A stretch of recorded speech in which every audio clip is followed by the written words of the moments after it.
Good morning, everybody. Thank you for joining us. We're back with Thrive Live relaunch, and we have a very special guest today, Rose DeRioa, and my partner Justin Larson is here also. My name is Ashley. I'm a person in recovery. I work for Thrive Peer Support as the harm reduction specialist, and I'm very excited to jump back into Thrive Live. This is going to be a great conversation. Yeah, hi everybody. My name's Justin. I'm the Director of Health Systems for Thrive Peer Support. Super excited to be back as well, and we have a great guest today. Thank you all for joining us. Ashley, thank you for putting all of this together and all of your hard work. Rose, it's an honor to have you. You're such a huge advocate. Ashley and I are both people in recovery, and it's so helpful, and I'm just so grateful for advocates like you that fight against that stigma that we have going into this. So if you could introduce yourself and tell us a little bit about your story. Okay. Well, thank you for inviting me. I'm always so grateful when I have an opportunity to be able to talk and to tell my story and to address the stigma that is just horrendous and still around, right? So in May of 2016, I lost my oldest son after 6 years of him dealing with the disease of addiction. Never giving up like people who have the disease of addiction do. Keep trying to get his life back together. And, back then I didn't realize that it was a disease. I myself had to learn a lot to be able to even help him. And, after losing him, I just felt like there was so much out there that people didn't understand. Even at his wake, I had friends come through the line and say, Rosie, you never said anything. There wasn't that I was embarrassed, but there was so much ignorance and stigma. I didn't have the energy when I was watching my son fight for his life, and I was doing everything I possibly could to support him and keep him on that fight. I didn't have time to explain to other people and deal with the ignorance that was out there. So after Tommy passed, I had done some things at the sober house he lived. I had put on steps, and I paid for one of the young men who didn't have a grant to stay at the sober house. And I had done that, and I just had this feeling that there was so much more to be done, right? So I, got very involved at that sober house, doing welcome bags and bringing lunches, and no matter what I do, and it's not those things, it's the time and meeting those people where they're at. And it came to me that that's truly what I needed to talk about, and that's what I needed to focus on. Getting out into the communities. I have talked all over, and anytime anybody asks me, I make it work because it's vital to me. I am never going to be able to destroy the stigma, which haunts all of us, until I can educate. And, it's not the easiest thing when I'm in the communities. I get that look like not my child, or, but I've learned to deal with it, and I've learned to find ways to reach those people. And so that is my biggest drive, really. Everything else that I do, and in going into the rehabs, I do that because when my son was suffering, I would have given anything for someone to talk to my son and I, like how I talk to them. No one asks for this disease. No one raises their hand and says, I want to be addicted, and the families are so searching for some education, some understanding to hang on, because we all know there's only 3 things that can happen when someone has the disease of addiction. We get them back on track, and I don't care if it's your 50th time. It doesn't matter. I have hypertension. How many times do I not exercise? Do I miss my medicine? Do I let stress overtake me, right? No one judges me. We all support me, and we get back on track. So, with addiction, that's everybody understanding is so important, right? Because they're either going to do that, because the other things that can happen is we could get arrested, which, there are drug courts now, and there's rehab programs within jail. But again, because we have a chronic relapsing disease of the brain, we get punished. It might lead to something that needs to be addressed. I get that. But no other disease is like that. No other disease is, if you have a seizure and you're in a car and you wreck the car, no one punishes you because of that. It was a medical condition, right? And then, of course, the last thing is you could lose that person. So I'm very driven to be in those rehabs, not because of me. I share the story of my son, who was and still is the blessing of my life and is still a good person and loved people right where they were at. But when I go into those rehabs and I try and speak to the families and speak to those people who are suffering, I tell people all the time, I walk out of there the most richest person in the world, because I've just had that opportunity to care and to love somebody right where they're at. And that's where I find my peace and my happiness. No, my son is not going to come back. I'll see him one day. I know that. But what greater way to live my life than to be out there helping people and loving people right where they're at. And I guess even if, that podcast that I did on Sunday, it all kind of comes back to whether you have addiction, maybe you have depression, maybe you have low self-esteem, maybe you feel unloved. It doesn't, in the scheme of life, I think we all need to get back to that. Stop judging and stop stigmatizing and help people right where they're at, whether they're homeless, whether they have addiction or whatever. So I guess I've gone off like I always do, but I will tell you my thing that I really push for in my journey and my purpose is I will never stop talking until that stigma is somehow at least broken down a little bit. I look at Tommy's life and it was 5 years ago, and yet I can still go into a room and still feel that not my child. It was a choice. Why do I have to help this person? And, that is daunting to me that it's 5 years later and I don't know that it's much better. And that makes me sad, but then that just fuels me to keep talking and keep going out and doing what I can do. There's so much to, am I getting feedback? Can you guys hear it? Okay. Yeah, you're on it. Okay, so there's a lot to unpack there. Like, stigma in itself is just this crazy monster that just keeps going out of control, and it affects people's access to medical attention and healthcare, and it changes how they're treated within that system.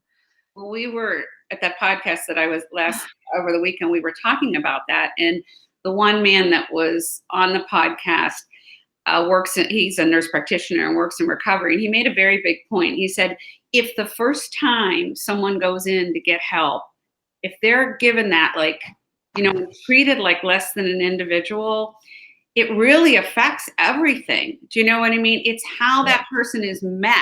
And not only do I talk in communities, I'm talking to ER nurses, believe me, I beg anyone, please let me come in. Can I just talk to them? Because as a mother, and I'm sure you guys can relate, the way I was treated in an emergency room was horrendous. And that's where peer support, and I every night I'm so grateful that peer support is out there, because that's another facet that we need. Had one of those persons been there in the emergency room to say, hey, I'm here. There is hope. Do you know what I mean? And following up with me, oh my God, that would have been amazing. Do you know? And people will say to me, well, what one thing? There isn't one thing. It's such a grouping of things that you need to get that person the help. It's not just, it's a lot of things, and patience and kindness. And you can do all that, and yet if the family doesn't understand, or that person gets to, they feel good, they're going to do it, they've got their group, and then they go out and they're stigmatized by someone else, or they fall. Who doesn't fall, right? They fall. That is and I always say that when I'm talking in the rehabs. If your loved one relapses, which is inherent to the disease, I don't want it to happen, but we're human, right? That if that happens, there can't be that stigma, like, why you did this to yourself. And, I had people say to me, he wants to kill himself. No, he doesn't. If you would have watched my son live through 10 days of detox and keep fighting and saying, Mom, I don't want to be this way, right? So that ignorance. But if that person relapses and he runs into that stigma anywhere, it's pivotal. It's pivotal. It's those people that come around and support that person and help them, whether it's their employer or it's family members or it's society in itself. How much better would the outcomes be? And what are we trying to achieve? A healthier, stable life. Everyone deserves that. And I know I've told you, Ash, or when we talked the one time, one of the last quotes that my son sent me, he loved Mother Teresa. This quote, and it was on my phone. If you judge someone, you have no time to love them. And that is so true.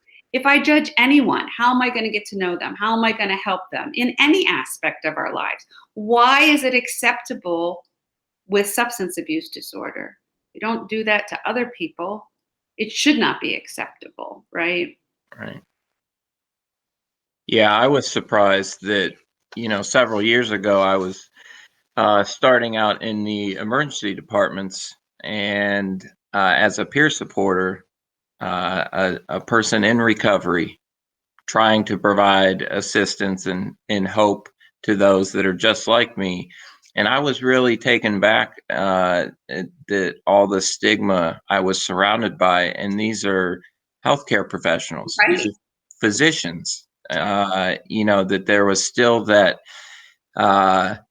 just that attitude towards me and my people, so to speak. So it was very surprising to me, but it was also really neat to be able to be that example of recovery, and that recovery does work, and then slowly start to see that culture change inside of that emergency department. Mm-hmm. But yeah, at first I was very taken back by that. Yeah. And even if you can get their compassion, which is important, meeting them where they're at, I wonder how many of them really understand the nuts and bolts, that addiction is a brain disease, that it affects their judgment and their reasoning. So they may look like themselves and they may be, but there is that time has to happen. You don't have two broken legs and then within 3-4 weeks run a marathon. It is step by step. And you may, overdo it after you've had physical therapy, right? And you take a step back. But I really feel that a lot of even health professionals do not have a complete understanding of the damage that is done in the brain, the judgment and the reasoning and all that. I obviously a lot of people don't understand that, but that bothers me a little bit. That we still need to get the medical staff and everyone to really wrap their heads around it. Yeah. So what would you say to, do you have, is there anything you can think of for, as advice for other parents who have children who are affected by substance use disorder? I know there's a lot of people who, are parents to children using right now, and they're not sure what to do or what, they have nowhere to start because it's just there's such a huge array of things affecting and creating a circumstance, like this special form of trauma. Right. And it is. And, I wish, because I get asked that all the time, I get phone calls all the time from parents, and I wish I could say, oh, if you do this, this, and this, we're gonna solve, like you would if somebody had cancer. Well, you're gonna have this protocol treatment, you're gonna have this, and then you're gonna be good to go, right? Everybody's journey is different, and I was told that over and over again, because when my son suffered, I never stopped researching, asking every expert, because I didn't want to lose my son. Who would want to lose their child, right? So I think for families and for parents, I think you have to first take care of yourself, not in a selfish way, but understanding what you're dealing with. Okay. And letting go of, you have to educate yourself and know, right? What is this person going through? That they did not choose for that, yet it has become a chronic disease, right? You have to also, once you understand that, you have to let go of the anger. We're not going to get anywhere if we're angry or mad. That person senses that. I mean, my son was very good at picking up on if anybody was talking down to him, and he would not do that to anyone. He treated everyone the same way, whether he was a star at a great time in his life, or he was, suffering at the worst time of his life. He treated everyone the same. So I think parents have to educate themselves. They have to let go of the anger. They have to meet their child where they're at, no matter where they're at. If they're at the bottom of and they just overdosed or whatever, you got to meet them where they're at. I sometimes have people, well, you can't enable, and a lot of parents get that in their mind. You've got to tough love, and they got to want this. I mean, how many people told me that? He has to have the willpower. It has nothing to do with willpower. Nothing. Right. So if you begin with the education piece and you understand how damaged the brain is from the substances they're using, and that they're being held captive by that. So understanding, letting go of the anger, meeting that person where they're at. And, a lot of times parents will call me and say, oh my God, they were doing so good. And then they've used, they're crazy. I'm throwing them out, blah, blah, blah. And the anger, and they're all because they're scared. And I get all that, but I'll try and talk to them calmly and say, okay, first off, you throw him out, it's not going to be good. His or her mind is not right. It's already ramped up from those receptors, that they've fed with the drug, and it's not going to be good. If you can, try and keep them safe, and I know that's easier said than done. And then hopefully, as time, there will be a moment. It's not going to be when they're using. You can't talk. You could talk to your blue in the face, but there'll be a moment of clarity that if you keep that door open, that communication open, you can talk with them and maybe bring back, what can we do now? Every action has a consequence or a benefit. Obviously, what we were doing, we need to do something different. Whether it's go back to rehab, which should never be considered a failing. And I see that even in the rehabs. I'll talk and somebody will come up and a parent will whisper in my ear, this is his 6th time. And I refuse to give into that. I look right at that parent, I hug them, and I say, what a blessing it is that person's back here for the 6th time. Because you don't know what they're going to pick up this time. Some counselor might touch them in a way that they haven't been touched before, right? But that never giving up and that meeting them right where that person is huge, They and always, regardless, I don't know what their journey is going to be. Maybe they're going to relapse again. Maybe they're going to have to go to jail. I don't know. But by consistently being there, consistently loving them and supporting them right where they're at, everybody needs to feel that. And I see it in their faces when they don't have that. How are you going to love yourself enough to work on this disease if you don't feel you're worth it? Right? Mm-hmm. But we as parents or family members get so caught up. I was scared to death. I thought I could. You can't control it. What do they say? You can't control it. It doesn't cause it. And you can't change it. What you can do is change yourself and getting yourself strong enough. And everybody gets so broken down, and it's work on your part. It's work on the parents' part to own it. Because I'll look at them and I'll say, if you don't have an understanding and can wrap your head around all this, your child or your loved one needs you. You need to do that for them. If you love them that much, do that for yourself, So I think there's a whole thing, a lot of things they have to do. And if it means for them going to get counseling or support, whatever works. Because I'm different than that person. You're different, just like in recovery, every person's recovery is different. But I think the biggest piece is that being there, supporting them, and letting them know that they matter and that they're loved. Being compassionate, right? In a nutshell. Right. I talk about that. I try to, in my family, I got a brother that uses, cousins that use, and it was really hard to explain to my family members that, shutting them out and making them homeless was not going to help them. They're already wrapped up in the court system on probation. One of them needs house arrest. How is displacing them from their home supposed to help them? That's putting them back. Right. I can remember one time it was Thanksgiving and Tommy was in a period of sobriety, and the extended family was getting together, and they didn't want to invite him because they weren't sure, he may use, and I was so angry, and my son, not that he was some phenomenal human being, but he was special just like all of us. I'll never forget him looking at me, and I was like, Tommy, I'm making Thanksgiving dinner and we're going to sit here and we're going to eat. I said, how dare they, and he looked at me and he said, Mom, feel sorry for them, that they don't understand, that their ignorance, and I thought, oh my God, I love you so much. Here you are, you're the one that's hurting, you're the one that's suffering, and yet you can see beyond that, but it's so true. And even if your child, I know we're talking about addiction, but what if your child had mental illness, or what if your child was suffering with self-esteem issues? Do we ever just sit back and love them right where they're at and listen? No one listens. Everyone's so busy talking, and I guess with addiction, you get so nervous, and I don't fault parents, because you're scared to death. We're all afraid we're going to lose them, and families bicker amongst themselves, and you shouldn't have done this, and why didn't you help him, or you know what I mean? That's not, they're enabling is when you just hand somebody money, you don't care, but when you love somebody and you buy them food, or you make sure they have a safe place to stay, clearly they're not going to get it if you, like you were saying, if you throw them out and they're homeless. They're not going to think they're even worth it, right? Yeah. You have to be able to know that you're worth it first. And how do you know you're worth it? Through yourself and by how other people treat you, right?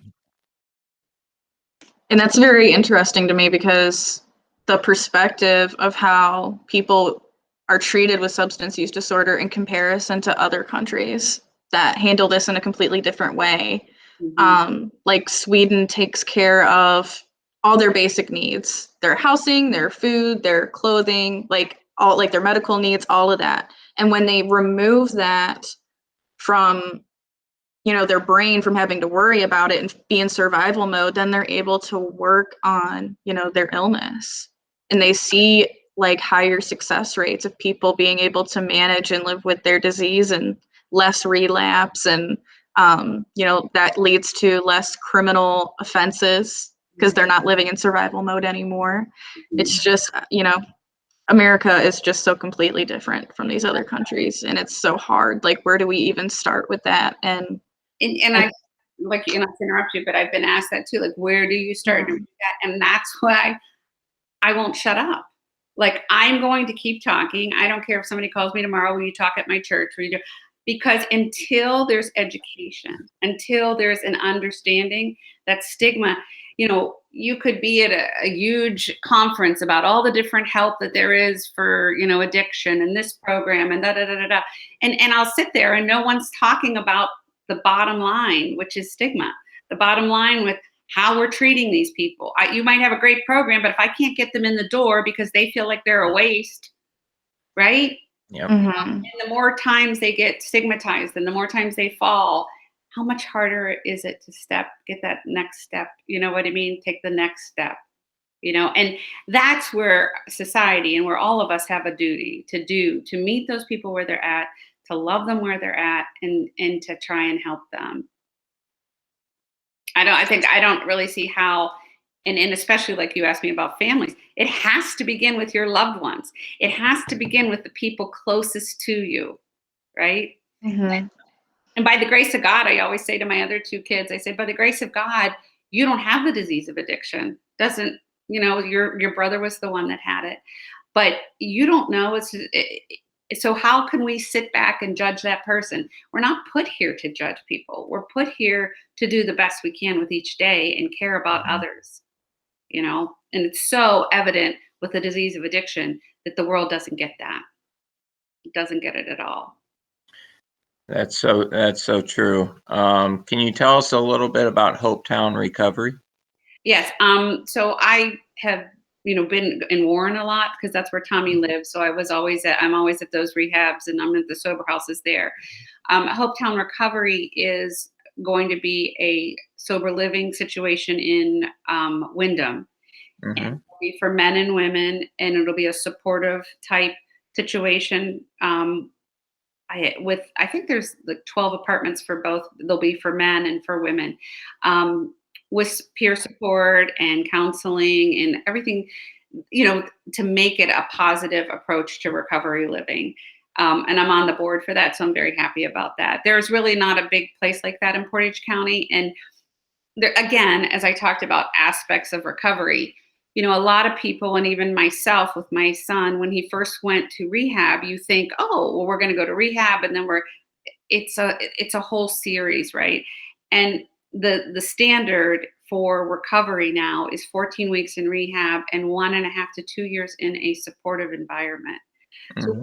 so if I would have told Tommy that, he would have been like, "Are you crazy?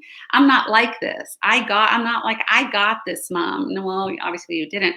But so as a parent, if that would have been told to me that, okay, Rose, well, this patient's going to be in recover, in rehab, and then we go to a supportive environment, and how important that supportive environment is, and the peer support, all those things are vital to get them to long-term recovery, and so important. A parent can't be a peer supporter. A parent can't be the sober living situation. They need to be with other people so they can start to heal themselves.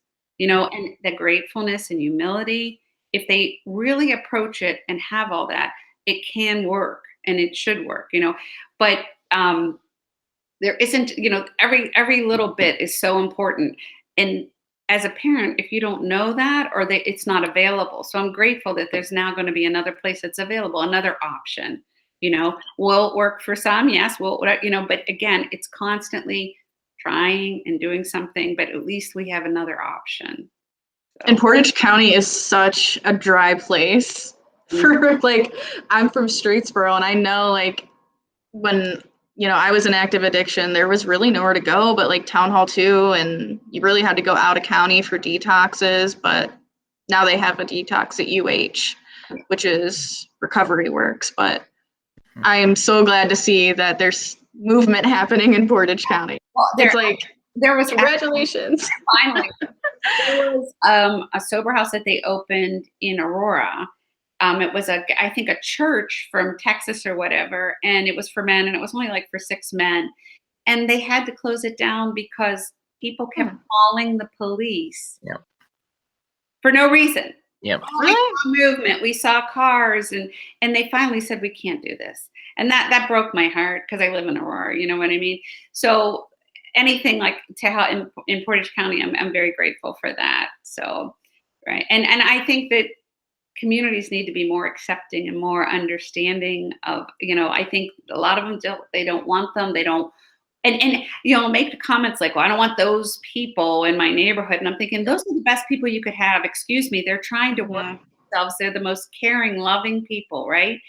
And, I hate to say it, but you probably have somebody in your house that's using and you don't even realize it. You're taking a blind eye, but Yeah, I've heard so many times that, oh, that's a great idea. That's nice that they'll have somewhere to stay, but not in my backyard. yeah.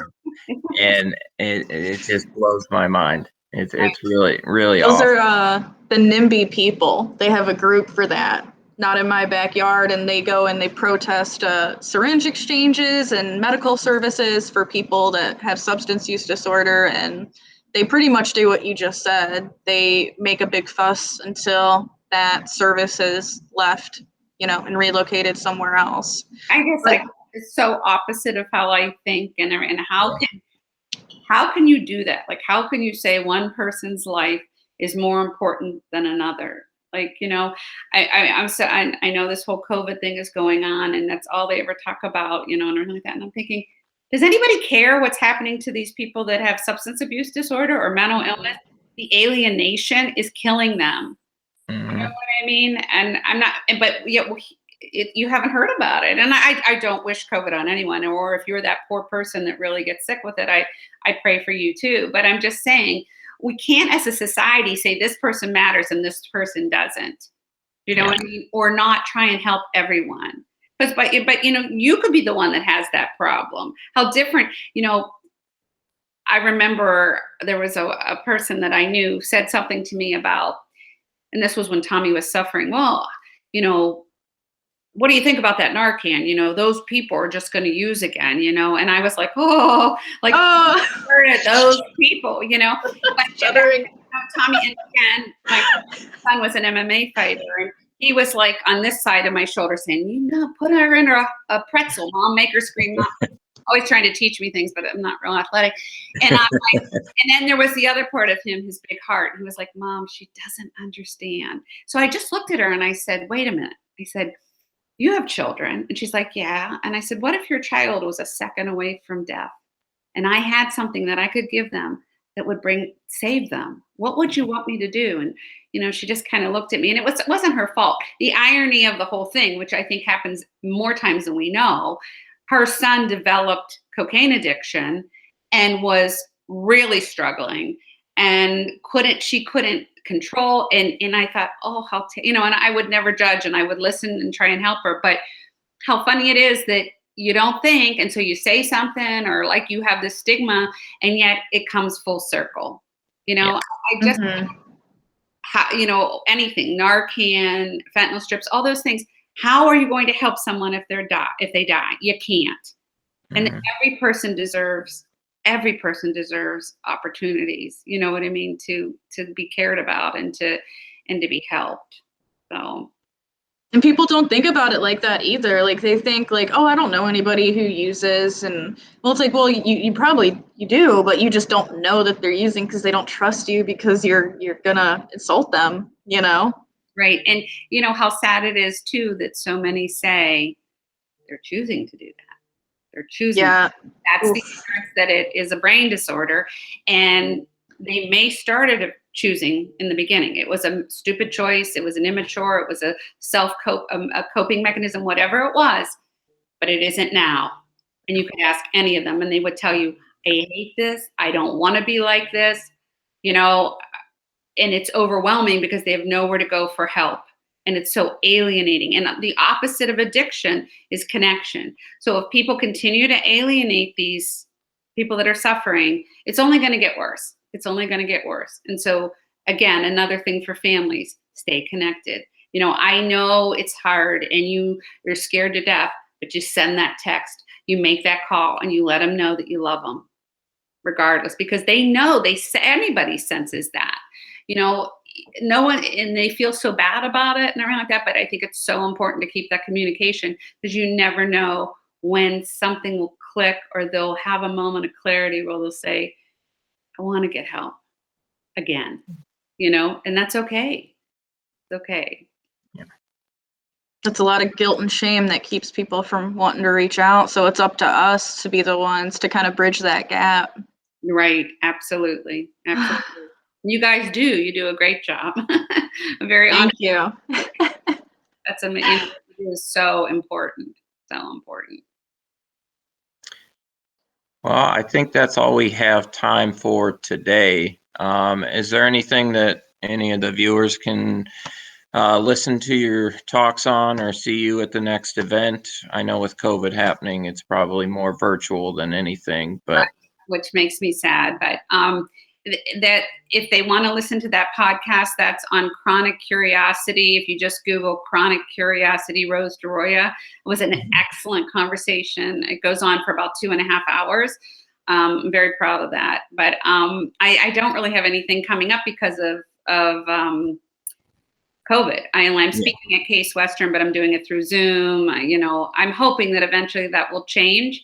And if anyone, has a situation, whether it's a church group or something like this, and they would like me to talk, I would be glad to do it. I will never stop talking. I feel a tremendous responsibility for every person that suffers with this disease, that I need to talk for them, because people maybe will listen to me with their judgmental or whatever, and maybe I could break through that.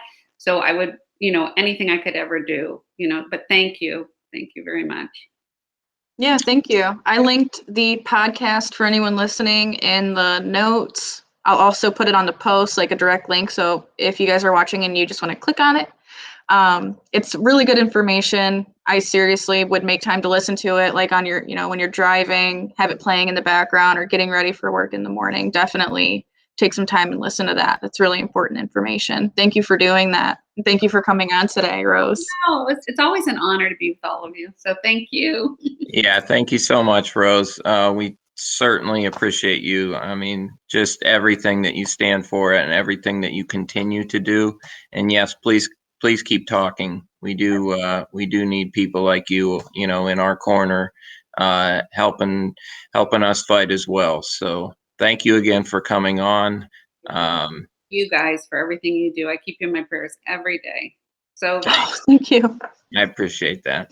oh, no problem. Ashley, All right. thank you again. Thank you, guys. All right. Everybody, Until next week. until next week. Thank you. Bye-bye. Bye-bye.